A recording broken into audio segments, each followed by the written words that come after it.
Olá, queridos irmãos, saudações fraternas a todos.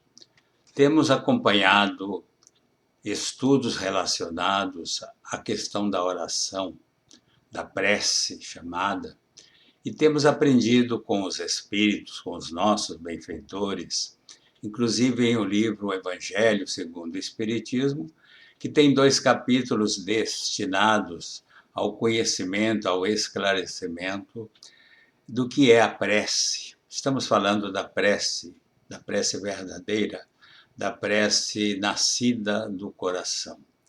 Aprendemos que há condições para a prece, condições de recolhimento interior. Aprendemos que a eficácia da prece, o pedir, o louvar e agradecer, que podemos incluir numa oração. Aprendemos também sobre o pedir e obtereis, ao buscai e achareis, ao batei e abrir-se-vos-á. Tudo isto contido no livro O Evangelho segundo o Espiritismo, particularmente nos capítulos 27 e 28. Consta no Evangelho que Jesus tinha por hábito afastar-se de seus amigos, de seus seguidores, para orar ao Pai. Por muitas vezes encontramos a informação de que ele se retirava para orar. E os discípulos percebiam que após a oração Jesus retornava, digamos assim, revigorado, muito feliz pelo contato que havia tido com o Pai, para o qual ele dirigia a sua oração.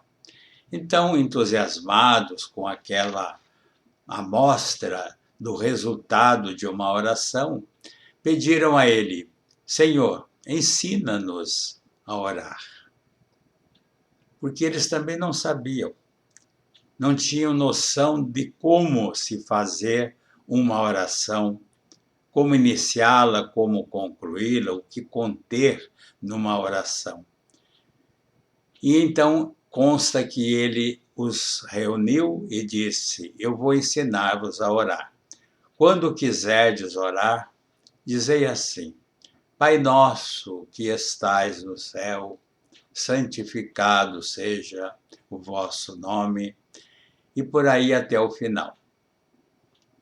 Entretanto, na tradução feita para a nossa língua, para o nosso idioma, é bem possível que muitas palavras ali colocadas não tenham o significado que Jesus propunha quando os ensinou a orar. Então é necessário que busquemos o Espírito que vivifica, que nos libertemos da letra, que ampliemos a nossa condição na oração, procurando entender os fundamentos da lei divina implícitos na nossa oração, leis divinas que não podem ser, nunca serão alteradas, e nos adequarmos a esta condição. Porque repetir as palavras Pai Nosso que estais no céu e seguindo em frente, nós estamos repetindo maquinalmente, apenas verbalmente, e muitas vezes o coração não toma parte. É necessário que nos libertemos desse hábito de orar sem refletir sobre o que estamos dizendo, para que ela não se torne uma prece de nossa maneira de orar, uma prece vulgar, que ela ganhe significado, que ela ganhe sentido, que ela realmente nos proporcione uma resposta tanto quanto possível, segundo as leis de Deus, e não de acordo com aquilo que nós queremos. Então vamos, num exercício bastante simples, orar essa prece fazendo as reflexões que vamos propor. Quando dizemos Pai nosso que estais no céu. Queremos nos referir, devemos entender que estamos nos referindo ao universo pelo Pai criado. Não apenas o céu. Este céu significa toda a criação, toda a obra divina criada pelo Pai. Então, Pai Nosso já também significa que todos somos irmãos. Se Ele é nosso Pai, somos seus filhos, somos todos irmãos, com os mesmos deveres e com os mesmos direitos que a paternidade divina nos proporciona. E quando dizemos Pai Nosso, devemos ampliar então esse nosso relacionamento como irmãos, que não tem sido tão puro nas intenções e nas ações como deveriam ser. Ver no outro o nosso ser, refletir no outro a nossa personalidade, receber no outro a correspondência, como que num espelho que reflete o que somos. Então, ainda estamos um pouco distantes dessa realidade de nos considerarmos verdadeiramente como irmãos. Prosseguindo, diz na prece: santificado seja o vosso nome. Ora, de que maneira santificar o nome de Deus? Como é que nós podemos honrar a Deus nessa santificação? Com certeza, Jesus queria nos dizer que devemos respeitar as leis divinas criadas por Deus e assim dignificar a sua lei, santificando aquilo que fazemos, colocando no que fizermos condições que tenham como fundamento, como base, estas leis divinas criadas pelo Pai. Principalmente aquela que nos diz que devemos nos amar uns aos outros, como disse Jesus, assim como Ele nos ama. Venha a nós o vosso reino. De que estamos falando? Pedindo a Deus que o seu reino venha sobre nós. Mas sabemos que é preciso estar preparados para este reino. Também é preciso que sejamos colaboradores na instalação deste reino. Não é só pedir e esperar que este reino aconteça, é trabalhar para que ele aconteça, é ir ao encontro da lei divina que estabelecerá um novo reino sobre a terra e que devemos estar preparados para ele, também ajudando a construí-lo, começando a construí-lo dentro de nós mesmos. Venha a nós o vosso reino.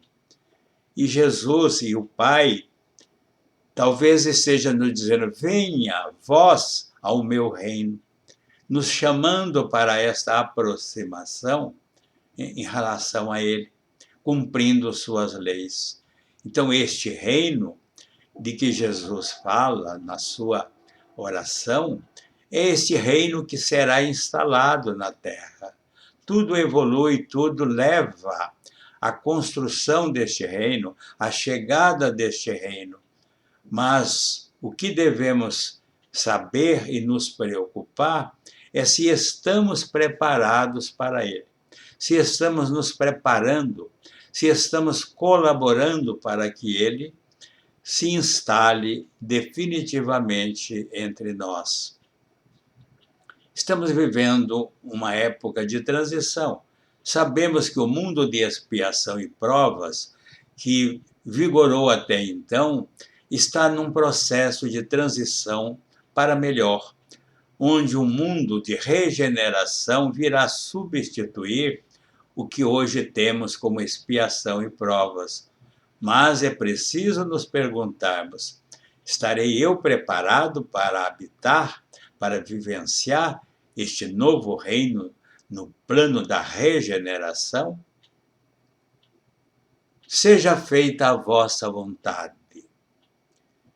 Quando proferimos esta palavra, imaginamos Deus como uma criatura mutável, ou seja, sujeito a mudanças de vontade, boa vontade, má vontade, para uns boa vontade, para outros má vontade.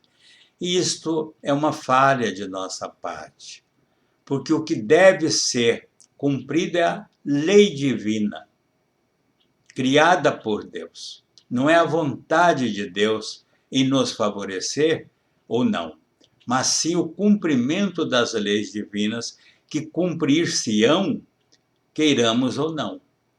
Ela está estabelecida para toda a criação, para tudo que foi criado, e tudo converge, tudo tem que ser direcionado para o cumprimento desta lei. Então não é a vontade de Deus, e sim a lei de Deus estabelecida para todos nós. Vamos então ao pão nosso. O pão nosso de cada dia, dai-nos hoje. Ora, nós sabemos, quando viemos para cá, que nos foi dito que comeríamos o pão com o suor do nosso rosto. Então, o que devemos pedir a Deus na questão do pão nosso de cada dia é a condição de saúde, de trabalho, de dignificação de nossas tarefas, para que o pão que alimenta o corpo seja conquistado pelo nosso próprio esforço, pela nossa boa vontade, pela nossa disposição em ganharmos esse pão honestamente, sem tirá-lo de ninguém.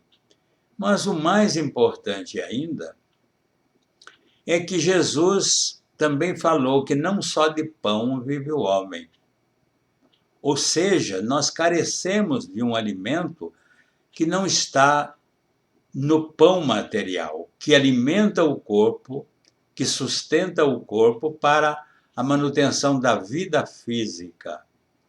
Mas, como ele disse, não só de pão vive o homem. Então nós precisamos daquele pão espiritual. Aquilo que Jesus disse à samaritana junto ao poço de Jacó: eu tenho a água que aquele que dela beber não mais sentirá sede. Eu tenho o pão que aquele que o comer não mais terá fome. Este é o alimento espiritual. E tanto quanto nosso corpo carece da alimentação para sustentar-se, nós, espíritos, precisamos da alimentação espiritual, do aprendizado contínuo, da evolução que esse aprendizado nos propicia.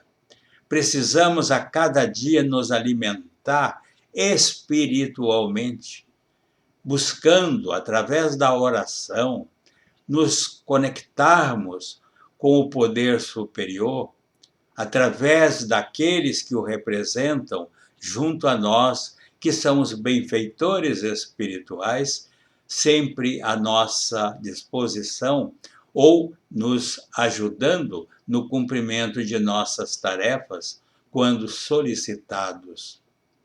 Então, este pão espiritual é mais importante do que o pão material. Perdoai as nossas dívidas. Quando pedimos que nos perdoe, nós estamos condicionando um perdão de acordo com o perdão que concedemos, mas muitas vezes deixamos de cumprir a parte que nos cabe. Não perdoamos a ninguém, sequer desculpamos. E, no entanto, na oração pedimos que perdoe as nossas ofensas, as nossas dívidas, as nossas falhas. Não nos deixeis cair em tentação. Ora, nós sabemos que a tentação nasce de nós mesmos.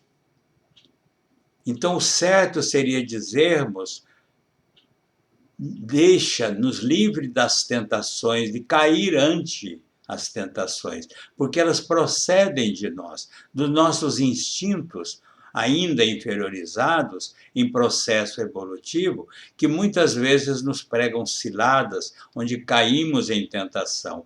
Não vamos culpar os espíritos que vêm nos tentar.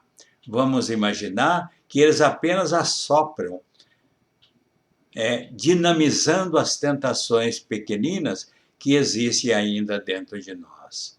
Livra-nos do mal, de todo o mal. É justo que peçamos que sejamos livres desse mal, mas é preciso lembrar que também causamos mal a outros. Então, livre-nos do mal que possamos causar ao meu semelhante, ao nosso semelhante, porque este é o mal que realmente nos faz mal. Porque teu é o reino, o poder e a glória.